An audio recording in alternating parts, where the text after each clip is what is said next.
So hello guys welcome back to my mini vlog day 16। आजको mini भ्लगमा तपाईँलाई स्वागत छ। आज चाहिँ मैले बिहानै उठेर परार सरार राखेर म चाहिँ जाँदैछु अब धानलाई बोक्न कुन्ने बनाउन धानको केको कुन्ने बनाउनु। यता जाँदा जाँदा हिजो सर्पसँग भेट भयो। भिडियोमा राम्रोसँग देखिरहेको छैन होला। खेतमा आयो कि नै सर्प नभेट्ने त दिनै हुँदैन यार। आजकल त के भइहाल्छ यस्तो। यता आएर हेर्छु त पराललाई पुरै कुनाइसकेको थिएँ। फेरि मेरो के काम भनेर म जाँदैछु अब घरमा। पराललाई किन कुनेर हो भन्दाखेरि आकाशमा यस्तो बादल आइरहेको थियो, पानी पर्यो भने बेकार हुन्छ कि फेरि पुरै काटेर सुकाएको धान फेरि भिज्छ के फेरि बबाल हुन्छ। झन् बादल त अहिले कम छ, नत्र भने बिहान त पानी परिरहेको थियो है अलिअलि। अनि मौसम सुक्खा भएपछि घरमा आएर खाए चुप। अनि खाप गुली गर्नको लागि मैले खाएँ मेवा 2-3 दाना लिएर आएको थिएँ। खै कहाँबाट लिएको मलाई त थाहा छैन। आन्टीले ल्याएको थियो, खान पायो भयो। अब चाहिँ मोटरसाइकल बोडीले पुछिरहेको छु किन भन्दाखेरि अब चाहिँ जानु पर्ने छ बाढीतर्फ। धान चुड्दाखेरिको धुलो हो कि यो, यति साह्रो धुलो लाग्यो हो यो मोटरसाइकलमा। पहिला त मामा घरमा जान्छ अनि त्यहाँबाट कैसी पनि जानुहुन्छ रे, कैसीलाई नि लगेर जान्छ। अगाडिको झलङ्गे पुल चाहिँ खसेर अब चाहिँ यो नयाँ पुल बना सबै घुम्न आउनु होला। यता मिटिङ बसेर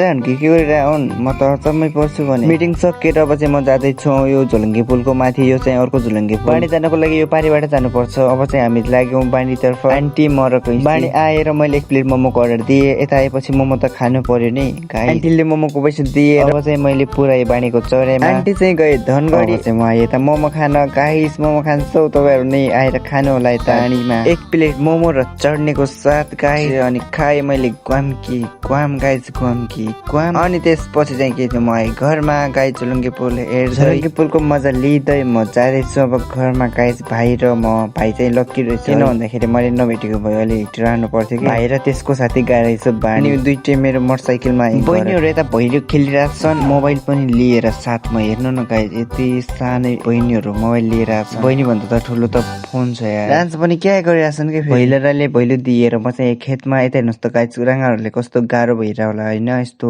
कसारमा काम गर्न। माथि बसेर चढाह त ठिकै थियो, तर यता हेर्नुहोस् न गाइस ट्र्याक्टर पनि फसिया छ यार। के भनौँ म बोल्नै सक्दैन यस्तो कसारमा किन होला ट्र्याक्टर। धान बोकेर म आएँ यस्तो रातमा। हेर्नुहोस् त गाइस यता फ्री फायर खेलिरहेछन् यस्तो रातमा पनि। कालो रातमा ब्याङ ब्याङ ब्याङ हानिरहेछन् यार। कस्टम खेलिरहेछन् दुइटै 1v1। यिनीहरू चाहिँ पर्यो पुलो प्लेयर। पुलो हो कि पुरो हो गाइस। हामीहरू पर्यो फेरि भ्युअर्सहरू। गाइस भ्युअर पनि हुनुपर्छ, भ्युअर बिना के को मजा होइन त साथीहरू होइन त फेरि। यो मिनी भ्लग तपाईँलाई कस्तो लाग्यो जे गर्न सक्नु होला। By by, like and subscribe.